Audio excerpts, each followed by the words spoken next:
Welcome back. Now that we're in the end of 2025 and in October, a lot of people are asking where we are in the cycle. We're going to be hearing from Arthur Hayes. We're going to be hearing from many other people in the crypto ecosystem on today's video, including my analysis of where we are in the cycle. We're starting to see perpetual futures dexes popping up like Hyperliquid, Aster, and more. And these are indicators, in my view, especially with the ETFs potentially going to be approved. These are top signals, as we've talked about in previous cycles. The 2017 literal top of the market was the day they launched Bitcoin futures on the CBOE and CME exchanges. Go look it up. It also, in 2021, the SEC approved these Bitcoin options or futures contracts again. They approved it in October. Top of the market was November.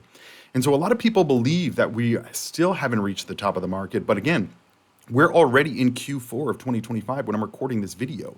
So whether we're at the top or we have a month till the top, we are very, very close. And you guys know after the top of the market, where do we go from there? Straight down.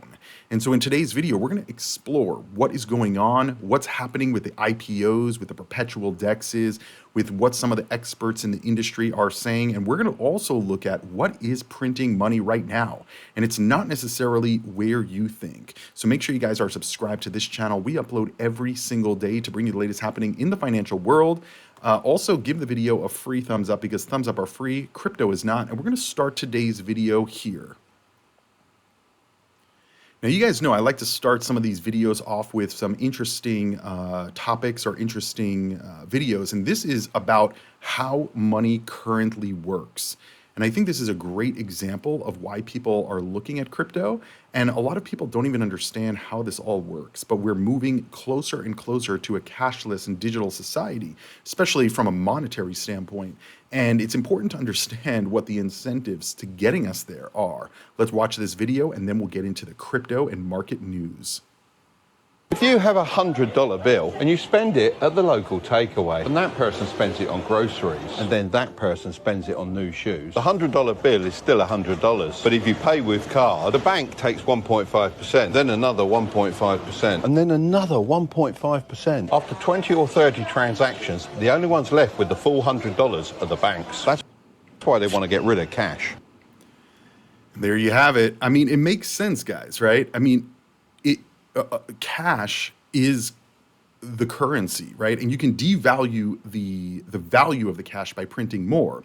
And they can do the same thing in crypto. I mean, we're moving to stable coins, and we're already seeing the stable coin supply pumping and going through the roof. Now, we're going to be getting back to stable coins in just a little bit, but let's go over here to what Morgan Stanley is now saying. They say they're close to an offering of crypto trading through E-Trade and calls this the tip of the iceberg. Well, I actually think it may be the tip of the top of the market. But let's understand a little bit more. Morgan Stanley is months away from offering crypto trading to retail customers through their E-Trade division as Wall Street giant embraces what it calls a transformative moment for the wealth management industry. The firm is working with startup Zero Hash for liquidity, custody, and settlement around these crypto trading. They said, we are well underway in preparing to offer crypto trading through our partner E-Trade clients in the first half of 2026. So what are we expecting to occur in 2026, at least on this channel? We're expecting a downward trend in the market, right? People are like extended cycle this, extended cycle that. It's nonsense, absolute nonsense. In my view, what we are preparing for is we're going to potentially go up towards the end of the year, maybe, maybe not, I don't know. But either way, then we are going to have a correction.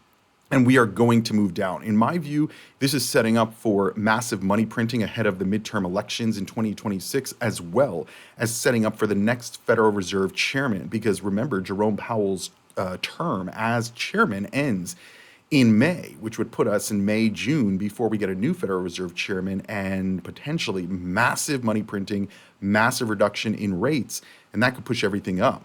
And so we know that they want crypto to be integrated in all these traditional financial ecosystems.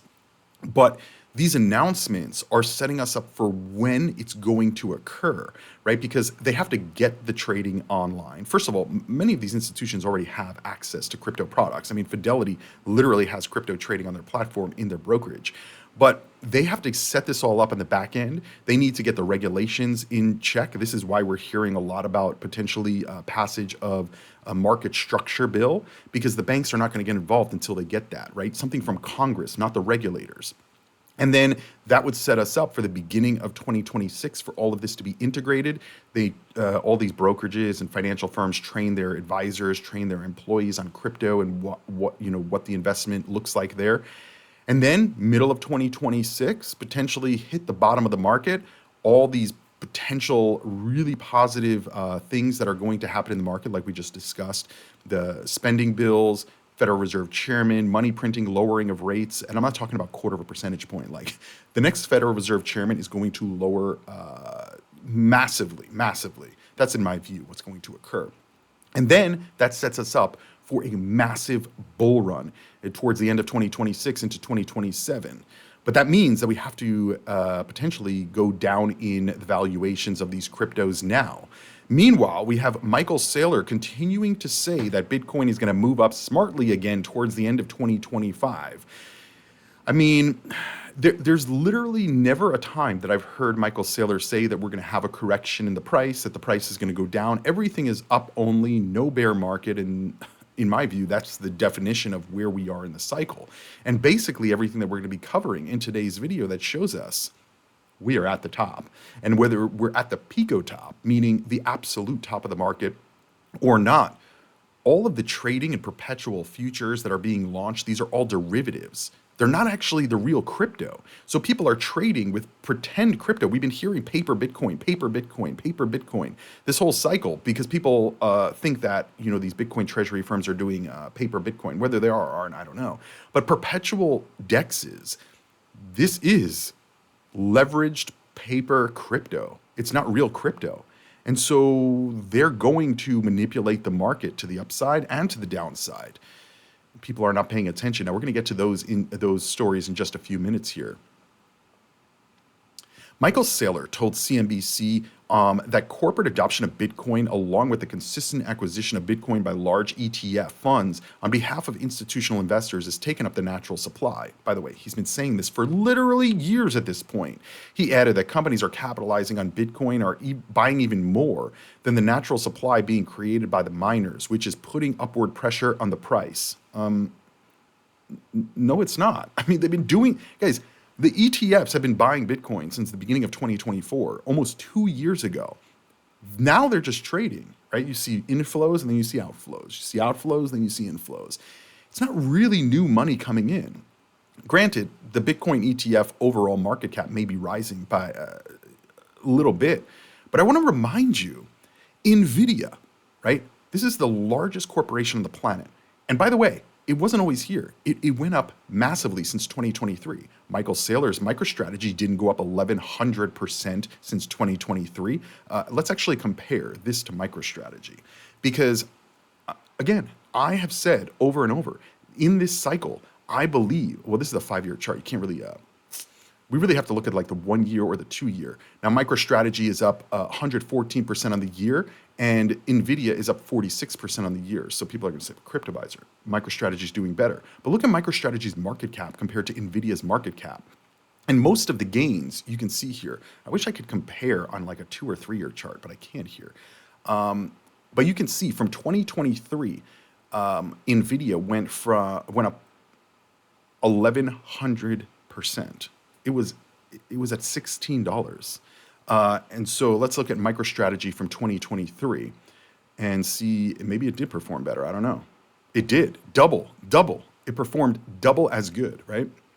And so the largest company on the planet, we're seeing a lot of top calling, right? A lot of digging into their earnings and saying, well, NVIDIA is like most of their revenue is coming from one source and stuff like that. And people are starting to become bearish because I remind you, NVIDIA, their market cap is $4.3 trillion, okay? 4.3 trillion. This one company alone is more than the entire market cap of all of the cryptos in existence, $3.92 trillion, right? And so crypto may be undervalued, NVIDIA may be overvalued. I would probably say it's a combination of the two. And so if MicroStrategy performed double as well as NVIDIA, and NVIDIA comes down, and cryptos come down. What do you think is going to happen to MicroStrategy, right? And again, the corporations, they understand like AI and infrastructure there, that's going to continue to go up. But a lot of these other companies that have been just going straight for a ride, I mean, 2,000% MicroStrategy, 1,000% on NVIDIA in just a couple of years. the I mean, how can you not expect any correction to occur? Now, how big the correction is, that's a whole different story. But, Michael Saylor has been saying this for years, and Bitcoin's price, I mean, I think everybody kind of expected at least $150,000, $250,000 price on Bitcoin this cycle. And we just have not seen it. And there's no support to push it up to that, right? And keep it there because we can barely hold on to $120,000 in Bitcoin. Now, maybe in the long term, that will change, but yeah. And then with Ethereum, which is another whole discussion here, Ethereum bulls tout the super cycle, but Wall Street is skeptical. And I would agree here. Basically, some investors predict a crypto super cycle that may invalidate the theory of the 4-year crypto market cycle related to the Bitcoin halving and see the digital asset valuations rise beyond the historical time frame. For the world's second largest crypto, Ether, the super cycle may be catalyzed by Wall Street's growing adoption of Bitcoin technology, according to Bitmine Technologies. The first major driver for Ether may be Wall Street running into the blockchain, according to Bitmine. But despite the optimism around the potential super cycle, not all Wall Street participants are so bullish on Ether's price trajectory. Citigroup has set a $4,300 year-end price target for Ether, which is significantly below Ethereum's all-time high of just under $5,000 that was just hit. And I would agree here, right? Because we have to trade the market in front of us, not the market that we want. Ethereum hit its all-time high. Bitcoin hit its all-time high. Solana hit its all-time high. And it didn't go past it. Right? We've been sitting in this $100,000 to $120,000 range in Bitcoin pretty much all year and have not had any major corrections yet. And if we look at where the Wall Street demand really is, I mean, as we covered, if you go to the Strategic ETH Reserve website, you can see all of the recent purchases. In September, besides some of these smaller companies that are starting to acquire Ethereum, really the only company that bought massive quantities was Bitmine Immersion Technologies, one company. And even SharpLink hasn't bought more. Ether Machine hasn't bought more. BitDigital hasn't bought more. And because they need to find the liquidity. But again, everybody's been betting on the Bitcoin treasury companies, the Ethereum treasury companies, and I feel like the money is already deployed, right? Like, yes, there may be more money coming in, but this idea that the 4-year cycle is not going to occur, that should tell you, like when people start saying, oh no, we're never going to have a bear market again, that is a red flag that we're at the top of the market, right? And again, the reason people say don't call the top of the market is because typically the tippy top is just one candle or one wick or one buy order, and then it comes right back down. And we never get back there until the next cycle, or potentially ever. I mean, some of these altcoins never re-hit their all-time record high. And so it's like an addict chasing the high. Everyone wants to get back to the all-time high. Everyone wants to not think that they bought the top of the market, even though they did. And they're like, no, I mean, we're definitely bullish. I'm the most bullish I've ever been. I'm like, I was the most bullish in the bear market. You're the most bullish at the top of the Bitcoin crypto market? That doesn't make any sense. That's anti pretty much every rule in investing, right? Buy low, sell high. And listen, people say, Cryptoviser, you're just a bear, you're just a bear. It's like, no. The thing is, people have already taken profits from this cycle, and everything that we're seeing now is just volatility. One of the stocks that we're going to talk about a little bit later in this video is Bitfarms, right? And so Bitfarms did a massive run to the upside after a recent presentation from their CEO about their AI infrastructure to Wall Street. And we had a little bit of a dip after that. And people are already saying, oh, the top was hit, the top was hit, the top was hit. Meanwhile, all the other Bitcoin mining companies that are pivoting to AI have already gone up significantly more from a percentage standpoint. And this is the most undervalued out of those AI plays. And so one little dip and people are like, oh, the market's over. It's over. It's over. It's like, I don't think it just started. It literally just started. and they're already bearish. Meanwhile, in crypto, we're literally at the end of the bull cycle based on the days since the halving. And people are like, no, Cryptoviser, I'm the most bullish I've ever been, and there's no more 4-year cycle. What are you talking about? Okay, and now we went from Michael Saylor said that we're going to hit $1 million this cycle to Tom Lee is saying that Wall Street loves Ethereum. Well, why are we not seeing more buying of Ethereum across the board? Why are we seeing selling of Ethereum across the board? Why are we seeing insiders who are the Bitcoin maximalists selling their Nakamoto shares the minute they're unlocked? Well, we're the most it is the most bullish. Okay, so you do what you do. As I said, I'm not here to convince anybody on where the market is. I'm just giving you guys my analysis of where we are. And that brings us to Arthur Hayes. Now, you guys know I really like listening to Arthur Hayes' opinion on where the market is because he is very in tune with where the market is. I don't agree with him all the time, but let's listen to what he says about Bitcoin and altcoins and where they could head next. This is in a recent Cointelegraph interview. And by the way, don't forget to give the video a free thumbs up and make sure you guys are subscribed. You can also leave a super chat down below or become a channel member by clicking the join or subscribe plus button right here on YouTube. Let's listen to Arthur. Time's ticking on the Bitcoin 250K. I'm going to just read the subtitles because there's music and you guys know can't play music here on YouTube. He said, give the $250,000 prediction. Are we going to go there? He said, I think so. I think we're in a bit of weakness. How Trump and Bessent are going to take over the Federal Reserve over the next 12 months is going to accelerate. And that's how we get to this $250,000 possibility. We need quantitative tightening to stop. We need quantitative easing to start. We need the Fed to unshackle the banks so that they can lend again and create more credit.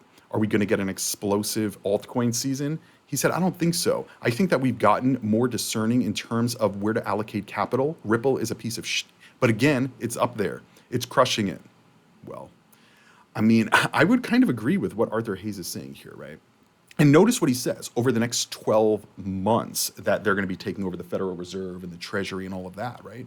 And so altcoin season, everybody's expecting altcoin season, but as I've explained, besides the top 10 and these newer cryptos that are popping up like SWI, Hyperliquid, Aster, and stuff like that, and those are just because they're new coins, why they go up in price so quickly, but they also come down very quickly. We see this in the Bitcoin treasury companies, the Ethereum treasury companies. They've all had massive reductions. I mean, Nakamoto is now 95% on the month and on the year.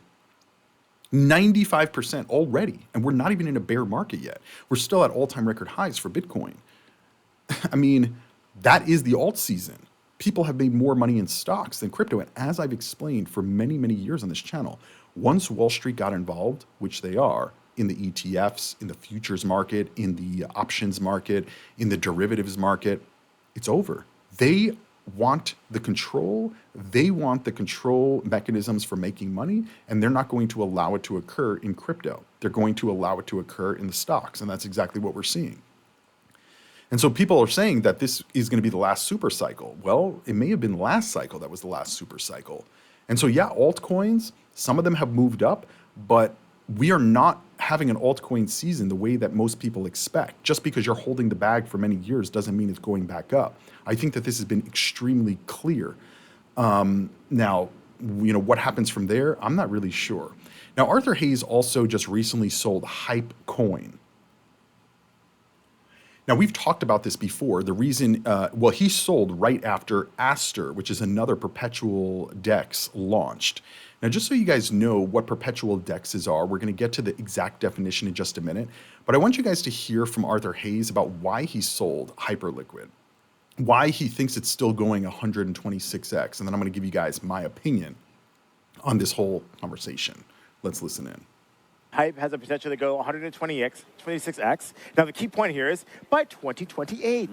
We are in 2025 right now. And a lot of things can happen between now and then. And as a chief investment officer of a fucking hedge fund, I go long and I go short, even though I might have a conviction on a long-term state of play. Exactly. So right now in the short term, we have an issue where Hyperliquid is facing it's Chinification moment, where they're going to have competitors who've seen a successful business model, and they're going to say, okay, great, now I'm going to take your price down to zero and see how you survive. Yep. And they have this massive potential sell pressure coming starting in November.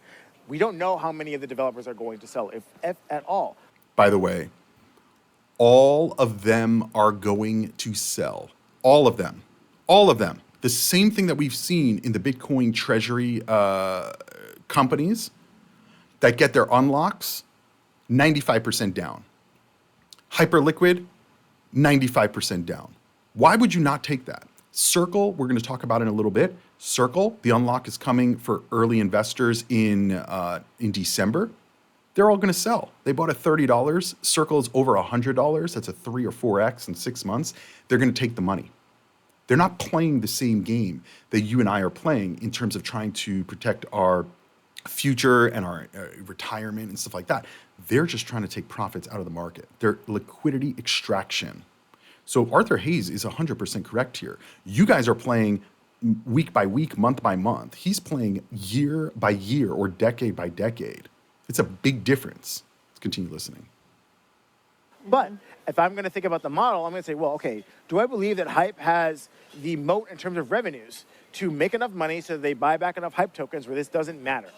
And before, this weekend when I pulled up the DeFi Llama leaderboard and I saw that Lighter was number 2 and Aster number 3, both doing, $2, $3, $4 billion ADV days, and Hype was only about 4.5 billion. I'm like, okay, well, this isn't good. I need Hype to make money. Because when Hype makes money, then they buy Hype, and then I don't care about the unlock. But if there are these people that are going to say, I'm going to go and pull we only care, we'll make it up in volume in the back end.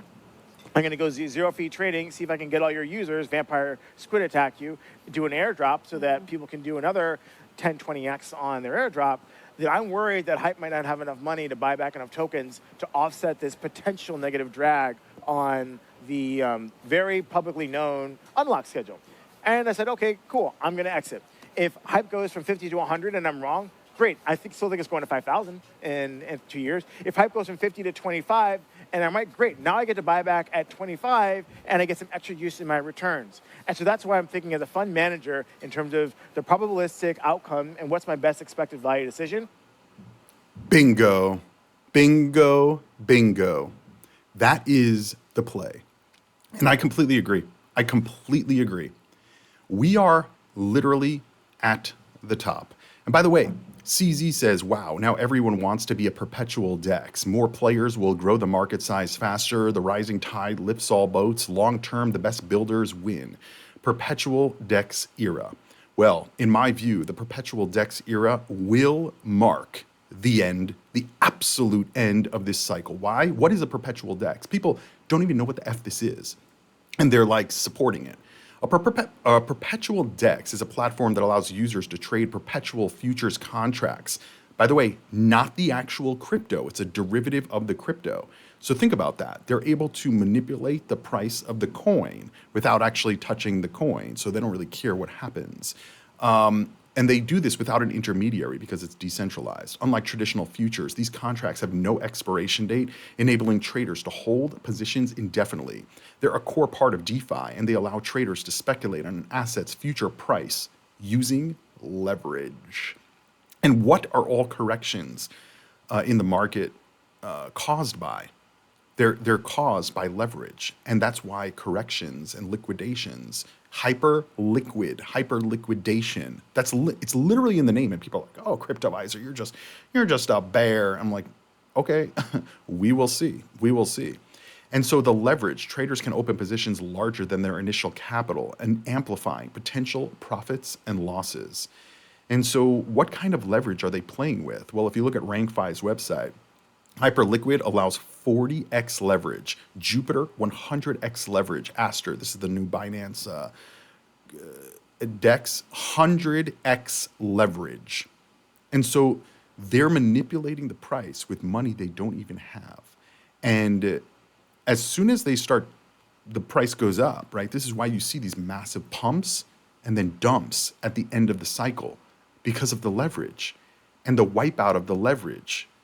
And when people get wiped out it means they get liquidated. Liquidated is a market sale order. When market sale orders hit the open market, it pushes the price down, causing more liquidations, causing more market sales, causing more liquidations, then more market sales. And it's a price spiral to the downside. That's why you don't see this happening in the stock market that often, because they don't allow 100x leverage. Sometimes you get 1.5, 2x leverage, sometimes 3x leverage. It's very, very low. I would say most regulated, I think it's under 10x. But in the cryptos, they're doing 100x, right? And so once they close a position, boom, liquidation. Price goes down, more liquidations, more market sales, more liquidations, more market sales, more liquidation. And then you just straight down. And there's no way to stop those kind of liquidations that are occurring. And again, you're hearing what they're saying. How can I make money on the fees? How can I make money on the revenue? They don't even care about the price of the asset. They're just trying to make money. But a lot of people are like cheering this on, like, oh my God, I got to buy the Aster coin. I got to buy the Aster coin. Meanwhile, who's selling it to you? This is a new coin. Where are you getting the liquidity from when you're buying? From the insiders. They're taking your money and giving you a coin that may be going up right now, but you're so bullish because we're not at the end of the bull cycle, Cryptoviser. And so you're going to keep seeing the price go up, and then at one point, straight down. This is the warning we've been talking about. Celsius, Voyager, 3 Arrows Capital, Terra Luna, BlockFi, FTX, all of these were highly leveraged plays that all collapsed because of the borrowing and lending and leverage that they used. And so you don't want to be in the market when that starts occurring, because guys, puff of air under the market. MicroStrategy alone has a 1/3 puff of air, right? It should be at about $200 price right now, just based on the MNAV. Bitcoin goes down, it's going down even lower than that. And people are like, no, Cryptoviser, we're going to have a 5x MNAV. It should be 5 MNAV. It's like, based on what? All they do is buy Bitcoin. And so we're at the point in the cycle where everyone's just trying to look for bullish sentiment. In a real bull market, you don't have to convince anybody that we're in a bull market. But you have to do it now because the market's actually showing a lot of weakness. And all of this is occurring, 100x leverage. And then we have this. This is from the Fogo Fest in South Korea. Now, if you're asking what Fogo is, I'm not really sure. It's a new layer 1 blockchain built on FireDancer, which is in the Solana ecosystem. And apparently they're going to be another perpetual DEX. And Nick, Choose Rich Nick, posted this and said, the greatest top signal ever. Watch.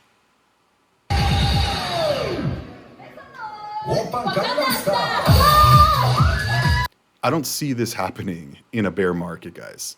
You don't see maximalists dancing to Gangnam Style on, look at this, like, this is so cringe. You don't see this happening in a bear market. You don't even see this happening in an uptrending market.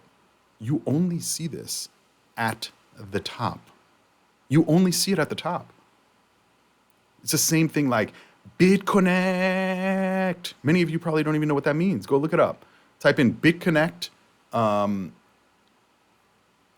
YouTube and you'll probably see the video, right?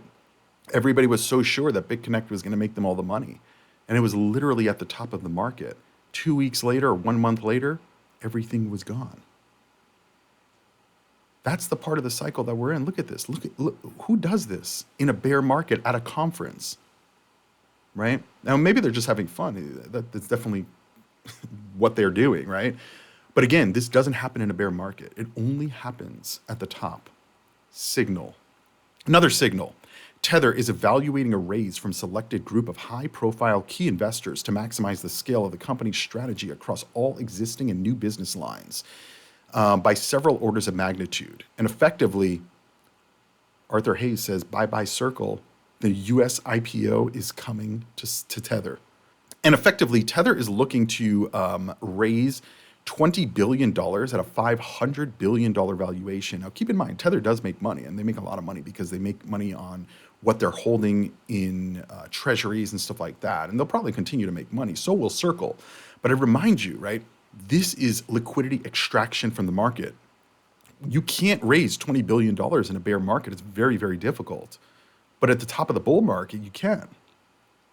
And obviously Tether is kind of outside of crypto because the value of it doesn't really go up, the actual coin itself. But they're probably going to IPO at some point in the future. And Circle is going to now have competition. So we have potentially Tether IPOing, or at least growing, right? And then you have Circle in December having all of their investor unlocks, meaning all of the early investors get their shares unlocked and they can sell it on the open market. And I remind you, they purchased, the IPO price was $30. So at this point, they're more than 4x higher just in 6 months. And so you don't think that they're going to sell? Again, another top signal, because typically the market sells off across the board, right? When tech stocks sell off, they all sell off. When auto stocks sell off, they all sell off. It's not one or the other. It's like typically the whole industry. And we're already seeing, especially with Nakamoto, this is the indicator in my view. It's not just Nakamoto, it's most of the Bitcoin and Ethereum treasury companies, big pump and then big dump. But Nakamoto is an example of the pipe investors or the early investors immediately selling their coins as soon as they're unlocked. And we know that they're selling because the CEO, David Bailey, wrote on X that he's watching the pipe sales and they're almost done. So that means that they are selling. This is an indicator of what is going to happen with all of these treasury companies, all of the crypto-related companies when their unlocks occur, if they're at higher prices. Because again, Wall Street is playing a different game than you. They're looking at where they can make profit and expand their portfolio. We just heard it from Arthur Hayes. 95% since the top. And even just from August to September, 90% drop in Nakamoto, all based on insider selling. So they're selling and you're the most bullish that you've ever been. Okay. But guys, there's a lot of money to still be made because a lot of these companies have pivoted. And as I've explained, the companies that don't pivot are not going to do well. Look at Marathon Digital. They pivoted to AI too late. But the companies that did pivot, Riot Platforms, Iris Energy, Cipher Mining, Bitfarms, Riot Platforms, they pivoted to AI and they've already been building out their infrastructure for AI compute over the last, I would say like 6 to 12 months, maybe even longer than that for some of them. And now what is happening? Iris Energy, all-time record high, almost $13 billion.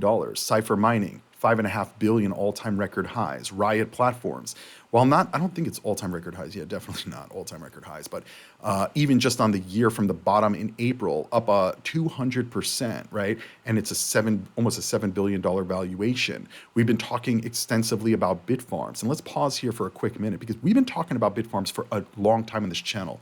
And what I've been saying to you guys is like, first of all, from a Bitcoin mining perspective, they should have been in line with where Iris Energy and Cipher Mining is because they have the hash rate is basically the same or higher than a lot of these other companies that are more valued than Bitfarms. But the issue with Bitfarms is it's still a Canadian company. But we just heard from the CEO that they are moving to the US by the middle of 2026 completely.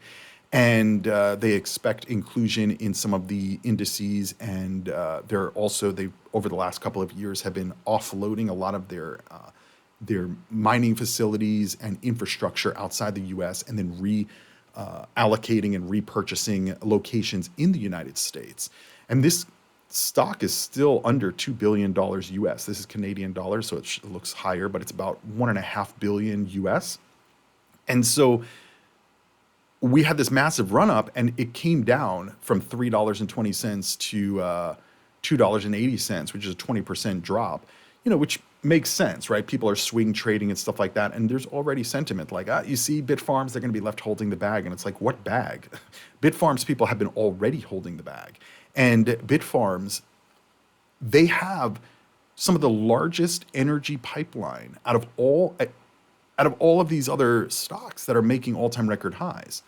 But this goes to kind of just basically say that these Bitcoin mining companies that did pivot to AI, they're going to run up and probably maintain a fairly higher valuation because the demand for AI compute, AI infrastructure is very high, and the supply of energy and AI infrastructure is very low. And so that creates a demand supply imbalance. And so they can charge more than they would normally be able to charge for using their infrastructure, which is exactly what it sounds like they're doing. And that's why we're seeing these run-ups. And so although they're all reaching all-time record highs, do I think this is top? I don't know. I mean, there is discussion about like NVIDIA, that NVIDIA is way overvalued, that some of these other companies are way overvalued, that AI is in a bubble, and it very well could be. But in a downtrending Bitcoin market, if these Bitcoin mining companies didn't pivot to AI, they wouldn't be doing well at all. As we saw in the last cycle, many Bitcoin mining companies had to restructure. Some went bankrupt, some went to zero. But now they have multiple lines of business that are still going to be in demand.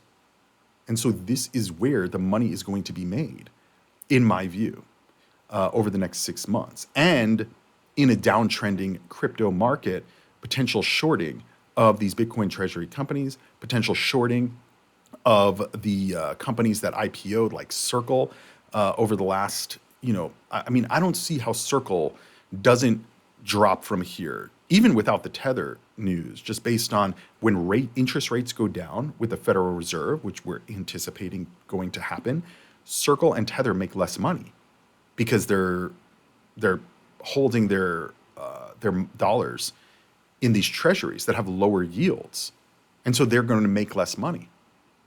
So actually, the lowering of rates is bad for these stablecoin companies because their revenue is still going to be pretty high because their market caps of the underlying dollars is so high. But it's going to be less than it is now. And so what do investors do? They price that in. And so there's a lot going on in the cycle. There's a lot going on in the market. But don't let anybody convince you that there's going to be no correction. There's going to be no downward trend. There's going to be no more 4-year cycle. I mean, in my view, the idea that there's going to be no more 4-year cycle is more on the side that crypto is seeing diminishing returns from cycle to cycle to cycle in terms of percentage gains during the cycle. But it's not going away. The 4-year cycle is the 4-year cycle. It may look different. It may look a little bit, it may happen a little bit earlier. But this idea that we're never going to have a bear market again is just to keep you on. I remember in the last cycle, I was telling people I'm selling my crypto. And they're like, how dare you sell your crypto? It's like, because it's my crypto, it's my portfolio. Cryptoviser, you're going to miss out. Miss out on what? I'm already in profit. Well, Cryptoviser, you're making a poor decision. You're going to regret it. I didn't, right? That's not how you invest.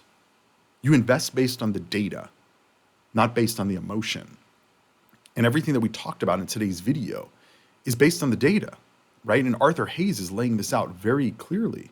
He's a hedge fund manager. He's not here to pump your bags. He's not there to, go to, a hyper liquid party in, Dubai with everybody. Like, he's not there for that. You may be, and a lot of influencers may be, but he's there to make money and look for the best risk reward profile for these individual assets.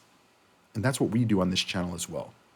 And I've been saying this for months, and some of my viewers have listened and they agree with my thesis, and some haven't and don't agree with my thesis. And that both are fine, right? You don't have to agree with me. I'm not saying I'm going to be right.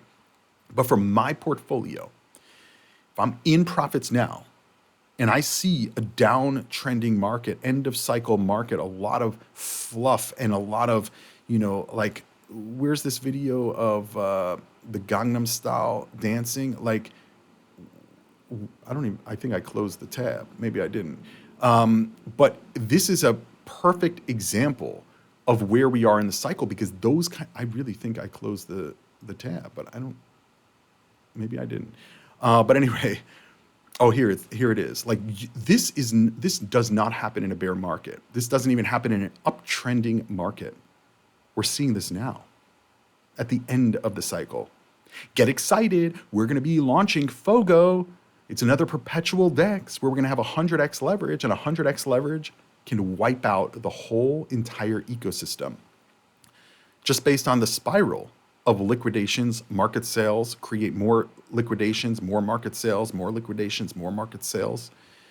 And Wall Street, they're going to let that happen, because guess what they're going to do? They're going to end up buying at the bottom. While the people who are the most bullish now and trading here are either going to have nothing or they're going to have no profits to go reinvest. And then they're going to be waiting another 4 or 5 years to see the fruits of their trading or, stock or crypto picking, journey. So let me know what you guys think. Where are we in the cycle? Do you think that these are top signals, or do you think that Cryptoviser is just fudding everything? Let me know down below in the comments. Check out my other videos on this channel. Make sure you guys are subscribed. Give this video a free thumbs up. And let me know, what part of the cycle are we in? Are we already past the euphoria phase, which I already think that we are? I think that we're past it. Because again, you don't have to convince people in a bull uptrending market that we're in a bull market. And what do I see almost every day? People are like, guys, don't worry, the biggest bull market in history is coming. And I'm like, that's complacency phase. We just need a cool off till the next rally. Guys, no more next rally. Once these perpetual dexes are trading 100x leverage, straight down. And it may not happen this week. It may not happen this month, but it's going to happen within 6 months. Anyway, let me know what you guys think. See you guys in the next video, and crypto on.